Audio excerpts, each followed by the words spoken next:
তো বন্ধুরা, আমাদের রাতের মেনুতে হচ্ছে সাদা ভাত, বেগুন ভাজা আর রুটি, আর এখানে আছে ডাল ছানা আর আলুর দম। আমি খাবো এখন রুটি দিয়ে বেগুন। তো কার কার রুটি দিয়ে বেগুন ভাজা খেতে ভালো লাগে অবশ্যই কমেন্ট করে বলবেন।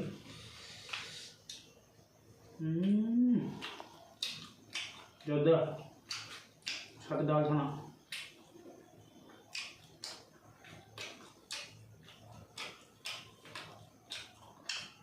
অপূর্ব। তো আমাদের ভিডিও ভালো লাগলে অবশ্যই একটা লাইক করবেন, কমেন্ট করবেন আর সাবস্ক্রাইব জরুর করবেন।